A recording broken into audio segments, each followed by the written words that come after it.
And your tomorrow. Welcome back to Carolina. This week in November, voters will head to the polls in Myrtle Beach to elect 3 city council members. Mark McBride, a former city council member and mayor, is looking to join council again. Mark McBride, our final candidate to talk to, who's running for Myrtle Beach City Council. No stranger to Myrtle Beach City Council. Not only have you been a council member, you've also been mayor. It's been 10 years since I've been actively involved. Occasionally, yearly, I kind of make my way to council to address issues, but it's been 10 years. It's been an interesting 10 years. Why do you want to be back now?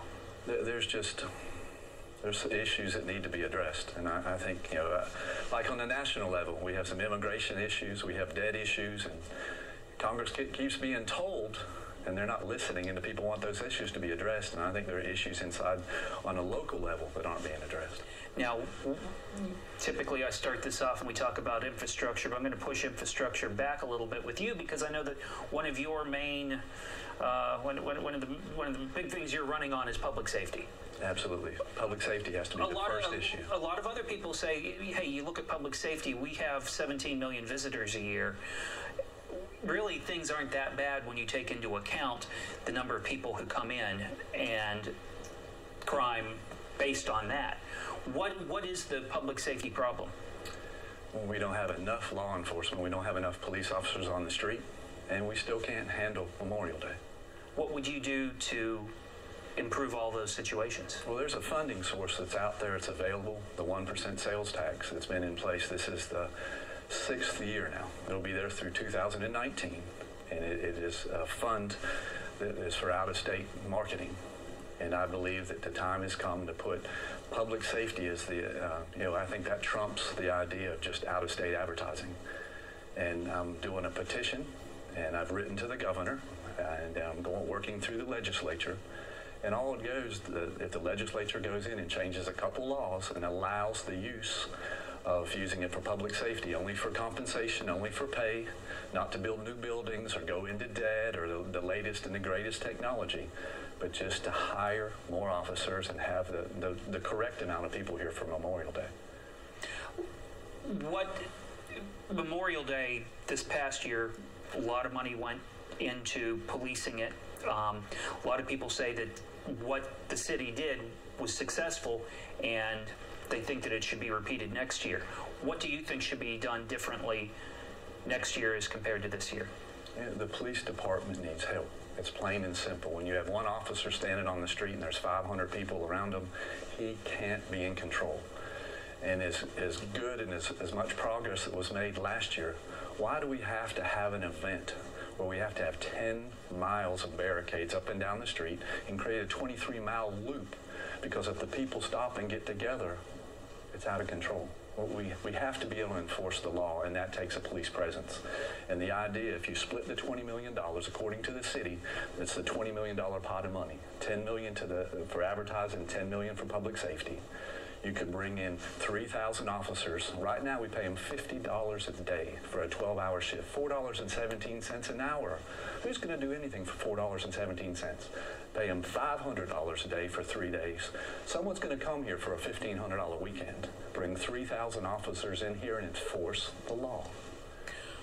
Now let's talk about infrastructure. A lot of infrastructure work going on in Myrtle Beach right now. A lot of talk about redeveloping downtown. What do you think we should be doing to improve infrastructure around Myrtle Beach? It goes back to public safety. It doesn't matter what we do and what we create if it's not a safe environment. We're the 12th most dangerous city in the country. When you say Compton, California, and St. Louis, Cleveland are all safer than we are, every 2 hours there's a property crime. Every 18 hours, there's a violent crime committed.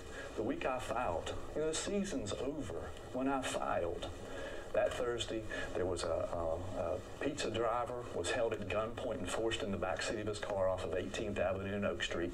On 21st Avenue, across from Broadway at the beach, there was a murder on Sunday. And then on Tuesday, beside the Krispy Kreme, there was another shooting. The season's over. Don't blame it on the visitors. We have problems, and we have to have 100 more officers on the street. Above and beyond more officers, what can be done? Well, I think it's also come to a place where there should be a management change. You know, there's issues within the department. There's issues in retaining officers. And the idea, if you have $4.5 million for the new officers, you have $4.5 million from Memorial Day, that leaves $1 million if there's that $10 million pot of money. Take that $1 million and go back in and restructure the way we're paid. I want the Myrtle Beach Police Department and their officers, this to be the prime spot in the state to come get a police job. You're going to get the best, the brightest, and I would suggest, you know, going out and hiring like Chief Stewart, you know, the former chief of SLED. Have him come in and do a management audit. Have him work through. It just comes a time when there needs to be a change. And good, bad, or indifferent, everybody who's been there, we're the 12th most dangerous city based upon the job they're doing, and it has to be changed. Well, I imagine public safety is going to creep its way into this answer, but I'm going to ask it anyway. I don't live in Myrtle Beach, but if I did, why should I vote for you? And if you could answer quickly, please. Because when you come to Myrtle Beach, you need to be safe. I'm embarrassed when I work at night and I talk to people coming into the restaurant, and I tell them, you know, they don't know who I am. They don't know my past background. But when I tell them not to go to the boulevard after 10 o'clock at night, and I won't allow my children to be on the boulevard at night, there's a problem. All right.